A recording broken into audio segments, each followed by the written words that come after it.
Hi guys, क्या हाल चाल? सब बढ़िया। तो इस क्लास में हम लोग देखने वाला है गुडविल वाला टॉपिक। ठीक, तो बहुत इंपॉर्टेंट और इंटरेस्टिंग क्लास होने वाला है। तो भूलना नहीं है, अपना टारगेट 90 प्लस है और सबको रैंक लाना है, गवर्नमेंट की स्कूटी, और तीसरा अपने पेरेंट्स को प्राउड करना है अपने रिजल्ट से। आ रहा बात समझ में? जा रहा है कुछ खोपड़ी में बात? तो चलो फिर अच्छा क्लास चालू करते हैं। तो सबसे पहले देखते हैं ये गुडविल क्या होता है। गुडविल इज द रेपुटेशन और brand value of A firm in the market that enables it to earn higher profits compared to others. तो goodwill क्या है? It is the reputation और brand value of the business firm. तो आगे देखो, goodwill is the value of the firm's name and past performance which attracts customers and generates future economic benefits. Goodwill is an intangible asset arises as a result of a firm's good name, reputation and favorable connections. तो अगर आसान भाषा में समझना है तो बस इतना समझ लो कि गुडविल क्या है। किसी बिजनेस का ब्रांड वैल्यू क्या है, रेपुटेशन क्या है, अभी तक वो मार्केट में कैसा नाम कमा पाया है वो बिजनेस, क्या कस्टमर को अट्रैक्ट कर पा रहा है, क्या उसका कस्टमर उसके बिजनेस से खुश है, उसके सर्विस गुड से खुश है। तो इन सबको मिला के हम लोग किसी बिजनेस का गुडविल को देखता है। और दूसरा बात ये क्या है, इंटेंजिबल एसेट है, मतलब जिसको हम लोग छू नहीं सकता, लेकिन ये एक एसेट की तरह काम करता है। और ये कैसे बनता है? किसी बिजनेस का गुड नेम से, रेपुटेशन से और फेवरेबल कनेक्शन से। Intangible asset can not be touched और seen but it has value earn over time build by customer satisfaction, quality, service etcetera, helps in earning super profit more than normal business returns. तो goodwill क्या है? ये एक intangible asset है जिसको ना तो हम लोग टच कर सकता है, देख सकता है, लेकिन इसका एक वैल्यू होता है। और ये गुडविल बनता कैसे है किसी बिजनेस का? कस्टमर सेटिस्फेक्शन से, क्वालिटी से, सर्विस से, इन सब चीजों से किसी बिजनेस का गुडविल बनता है। और इसे होगा क्या? Helps in earning super profit more than the normal business return. जैसे देखो, मान लो जैसे कि दो ग्रोसरी शॉप है, ग्रोसरी शॉप मतलब जहां पे राशन बिकता है, राशन का दुकान, in the same area. Shop A well known has loyal customers, shop B new in the market, even both sell the same products, shop A earns more profit due to goodwill.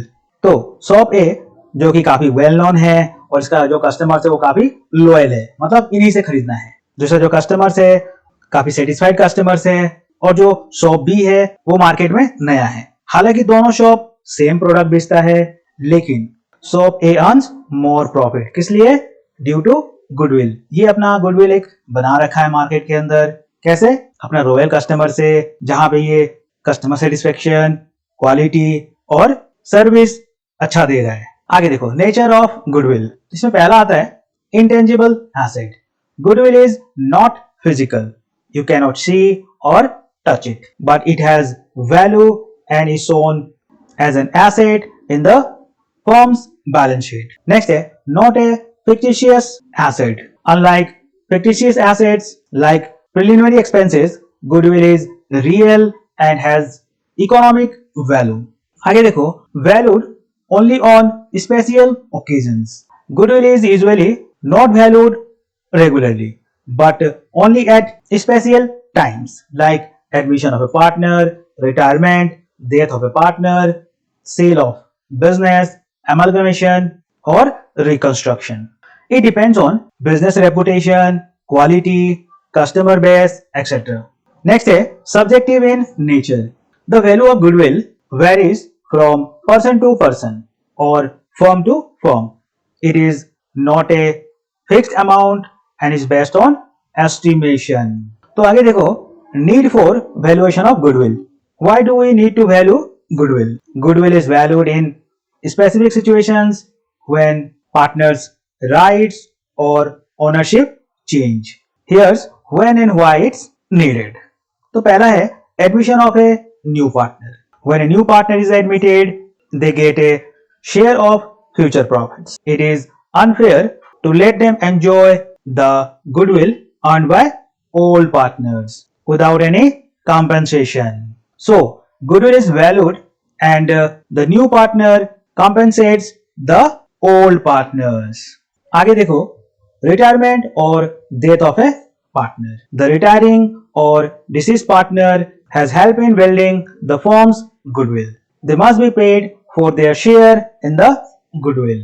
Thus, goodwill is valued to calculate their entitlement. आगे है sale of business. When a business is sold, its reputation is also transferred. Goodwill is valued and included in the sale price.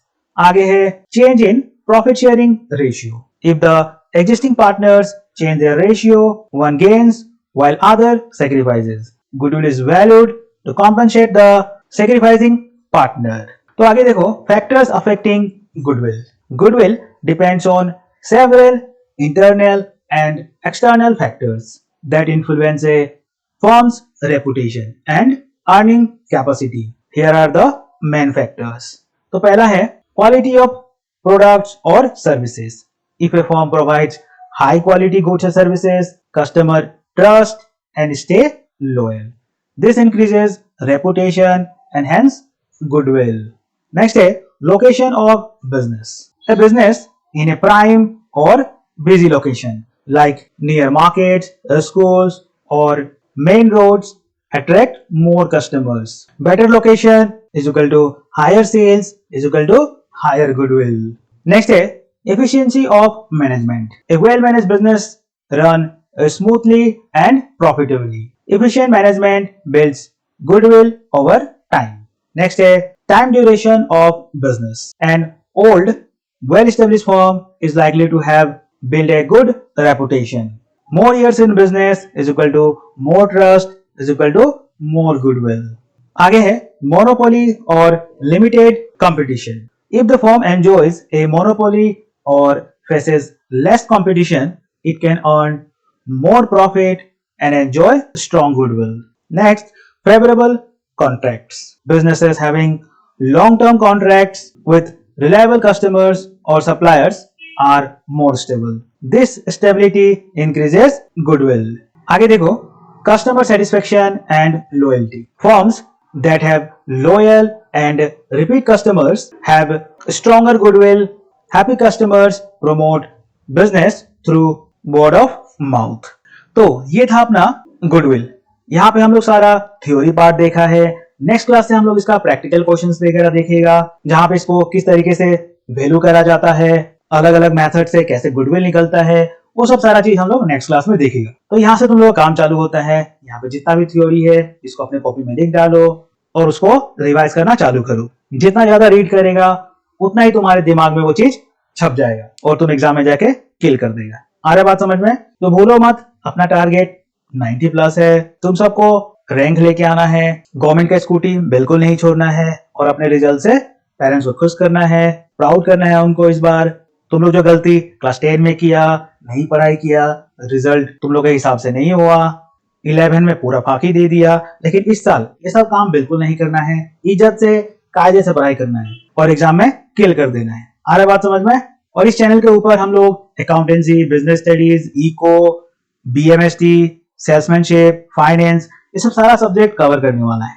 ठीक, तो इस channel को subscribe कर लेना और जितना भी क्लासेस अपलोड होता है उन सबको अपने कॉपी में नोट डाउन करो और समझ के आगे बढ़ो, जिससे आगे चल के चीजें आसान हो जाए और रिजल्ट बढ़िया से बढ़िया हो. समझ रहा है?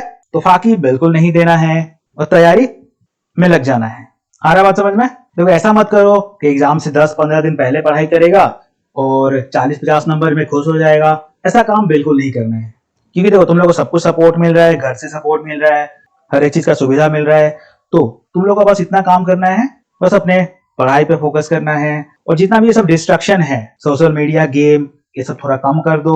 हो सके तो बंद कर दो इस साल. क्योंकि देखो सक्सेस तुमको सिर्फ 2 ही चीज से मिलेगा. एक है डिसिप्लिन और दूसरा है कंसिस्टेंसी. ये 2 चीज ही तुमको सक्सेस दिलाएगा. पहला डिसिप्लिन और दूसरा कंसिस्टेंसी.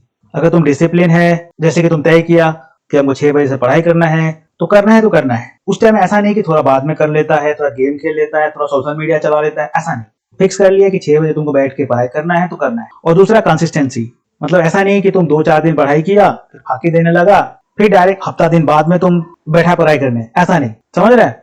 डिसिप्लिन रखना पड़ेगा और दूसरा कंसिस्टेंसी, मतलब उस चीज को लगातार सेम समय पे करते रहो, तभी जाकर तुमको सक्सेस मिलेगा। तो इस बात को ध्यान रखना। आ रहा है बात समझ में? जा रहा है कुछ खोपड़ी में बात? तो अकाउंट्स में जितना भी चैप्टर है वो सब सारा हम लोग यहाँ पे देखने वाला है। बिजनेस स्टडीज, इकोनॉमिक्स का थ्योरी, प्रैक्टिकल जितना चीजें हैं, बीएमएसटी के अंदर बिजनेस मैथमेटिक्स, स्टैटिस्टिक्स, ये दोनों पार्ट देखेगा हम लोग। सेल्समैनशिप, फाइनेंस, ये सब सारा सब्जेक्ट हम लोग यहाँ पे कवर करेगा। तो अभी तक जितना भी क्लासेस अपलोड हो चुका है उन सब क्लासेस को बढ़िया से देख लो, अपने कॉपी के अंदर नोट डाउन कर लो। समझ रहा है? तो चलो ठीक है, फिर अभी के लिए इतना ही रखता है। वीडियो को लाइक कर देना, डाउट हो तो कमेंट कर सकता है, अपने दोस्तों में शेयर करो और सब्सक्राइब कर लेना। ठीक है, फिर बाय बाय।